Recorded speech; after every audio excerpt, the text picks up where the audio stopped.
The following is a podcast from a qualified senior care provider heard on the Answers for Elders radio show. And welcome everyone to Answers for Elders Radio Network. And spring is upon us. We are seeing the forsythia is blooming in the Pacific Northwest. And for those of us that are rose gardeners, that means it's time to prune our roses, which is very, very exciting. And I always love this time of year because it's about new beginnings. The equinox happens. It's the most powerful time really in our gravitational energy rotation, whatever it is. And the equinox brings forward new beginnings. And as a result, a lot of us are looking to make a new beginning in a home change. This is the time when families are preparing for a home sale. They're looking at their house and they're looking around, and especially maybe either you or you're planning it for a loved one. You're saying, where do we even begin? And I know that many of you that have listened to our Answers for Elders radio program, I always say, selling a home feels like it's too much to deal with to stay and too much to deal with to move. And so we're going to talk about that this hour with our wonderful Rebecca Bomann, who's the CEO of SASH Services, Senior Services, Home Sales. And Rebecca, welcome to Answers for Elders and welcome back. Thank you, Suzanne. It's so great to be here with you today. Well, I'm glad you're here because the last time you were on our show, by the way, we probably had, I would bet 5 or 6 people that called and said, this was really, really one of the best episodes, ours, because we put you on the radio and in the Pacific Northwest. And so this is the really cool thing is this is going out to our podcast network exclusively. So a lot of you that are listening across the country, you're going to get a lot of insights for your own home, where no matter where you live in the USA, but even more importantly, you're going to have the opportunity to really hone in on what's most important, either for if you were an adult child looking to maybe, you're empty nesters right now and thinking about, I don't need to live in this big house anymore, but I don't even know where to start. Or you might be looking for a senior loved one. And so, Rebecca, thank you for coming back and thank you for being here and talking about this very important topic. And now is really the time with so many people. It seems like spring, the real estate market goes way up, doesn't it? It does. It's because everyone loves how their yard looks in the spring. The grass is super green and all of the flowers are blooming, like you said, the forsythias, the tulips are coming up, the daffodils, and people go, oh, my yard is so pretty. Let's put it on the market now and not in the dead of winter. Yeah. When everything is barren and brown. And so this is definitely a big time for thinking about listing a home. Well, and I think too, just logistically thinking about moving in a snowstorm isn't very fun. Right. And when you start in the spring, it feels like you've got about 5 or 6 months to do the whole thing. You can start getting the house ready in March, April, maybe put it on in May or June, have the sale closed in July or August. It feels doable. Yeah. And I think the other thing is a lot of us are around maybe our senior loved ones over the holidays. We're starting to see some, decline or concerns, maybe, things just aren't the same as we've maybe seen a senior loved one. And so families are starting to have these conversations and realizing that, there could be a better opportunity for our loved one. And so that's why we're here. So I know you have 12 tips right now on how to best get your house ready. So Rebecca, I'm just going to let you roll with it. Thank you, Suzanne. And that conversation that people have with their senior loved one, it starts to stall out right around the topic of how do we get the home ready for sale. That's where it stalls out because there's a couple of misperceptions about what has to be done in order to put the home up for sale. Mom or dad has lived there for 40, 50 years. It still has the 1970s decor and finishes. It might be a little on the full side. And people look around and go, gosh, this doesn't look like any of the homes on HGTV. How are we going to get it to look like that?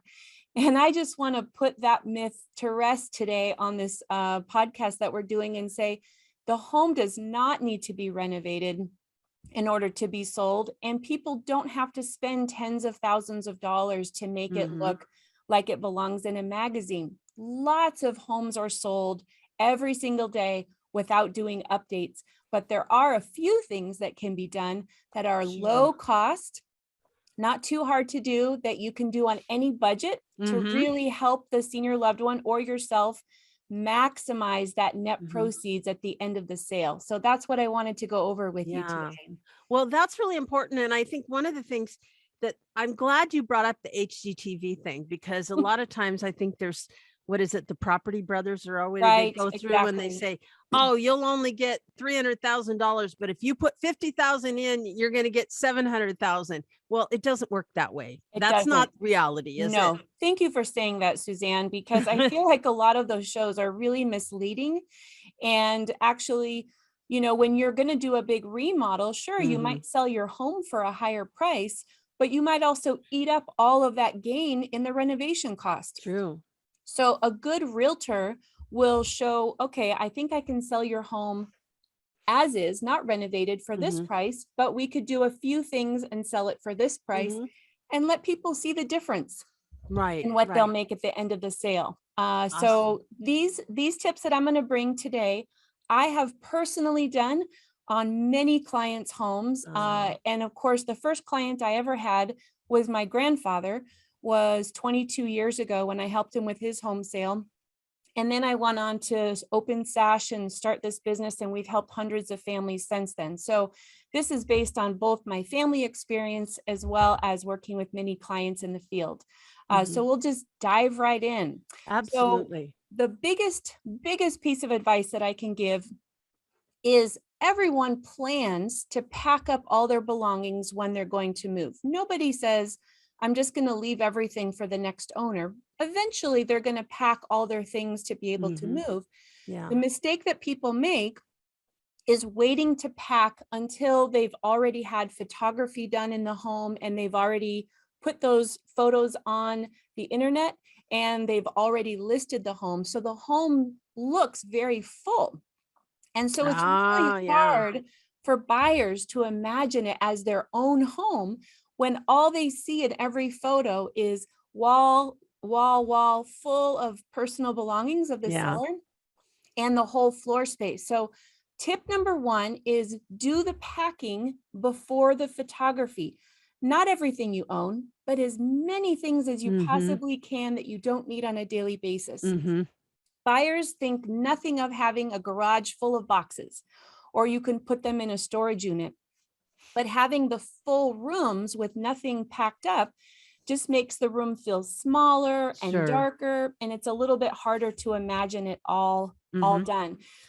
We did this with a couple ladies that I helped in Tacoma who were feeling overwhelmed, and they said, well, how do we get the house ready? And I said, you're going to pack soon, right? Just do it now instead of the 2 weeks before closing, and your house is going to look so much better. And that's what we did. They packed up as much as they could, put it in the garage. We ended up having a bidding war, sold their home well over asking, and we did not renovate a thing. So that's amazing. That's amazing. Good for you. Pack first. The second thing, and this is really important for folks who are really feeling the budget of all the work that it takes to get the home ready, is almost everybody has things in their home that they're probably not going to take with them to their next place. It doesn't fit, or, you know, it's an old record collection they're not listening to anymore. Maybe some World War II memorabilia that's just been stocked away in the attic for 40 years. And these are things that could be auctioned or sold in order to raise a little bit of money to pay for the sprucing to get the house ready for market. So even if you sell just a few things for a few $100s or a couple thousand, that will pay for the next number 3 through 10 on my list that I'm going to give you. So a lot of folks think, oh gosh, I need 10,000 or 20,000. Not at all. You only need 1,000 or 2,000 to do the list that I'm doing at the most. That's and amazing. You might be able to make that just with selling a few things out of the home. Absolutely. And it accomplishes 2 things. By selling things in the home, it empties it out and you're making a little bit of money to pay for helpers to come in and take the stress off of you as far as helping you with the job. A couple that I met a couple years ago, I went to do the home visit and sit with them in their living room, and their house was so empty. And I said, wow, you have done such a great job. And they said, oh, we've been selling things for a year. Just one by one by one, they had been selling things off. And so what happened is when it was time to move them, it was such a very low cost move because we were only taking the few things that they wanted to take to their next apartment and not packing up a 2,000 square foot home. So just selling a few things so you can use a live garage sale or an auction.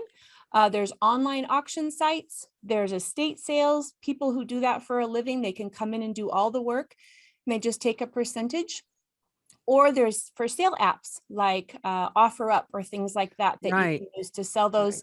And that can earn a little bit of money. And one of the things that you're saying is I always think about the transition from living, let's say a senior is living in a 2,500 square foot house, and then they're moving into a 700 square foot apartment in assisted living or, senior living of some sort. There's a sense of not necessarily knowing what the new lifestyle is going to be. Right. So there's a lot of things that you may think you need in your next place where you're going to live. And one of the things I think advantages in working with you, Rebecca, is that you understand, number one, what that lifestyle is going to be likely like, what items they're probably going to be needing. And because you build such a wonderful personal relationship with your clients, you also recognize the things I think that are most important to them, which is their highest values and things like that, that they're honored with. And so I'm excited about that piece because obviously, that's the extra secret sauce I think that SASH brings. Thank you. Seniors. Yes. Taking those items from the home that are really important and memorable to make the next place feel like home. Right. Well, in our next segment, we're going to keep going with this list. And in the meantime, Rebecca, how do we reach you? Folks can find us online at sashservices.com. Lots of information on our website and our history, our values, testimonials, and stories, and even some before and after pictures. Fabulous. And we'll be right back in segment 2 right after this. Answers for Elders radio show with Suzanne Newman hopes you found this podcast useful in your journey of navigating senior care. Check out more podcasts like this to help you find qualified senior care experts in areas of financial, legal, health and wellness, and living options. Learn about our radio show, receive promotional discounts, and meet our experts by clicking on the banner to join the Senior Advocate Network at AnswersForEldersRadio.com. Now there is one place to find the Answers for Elders.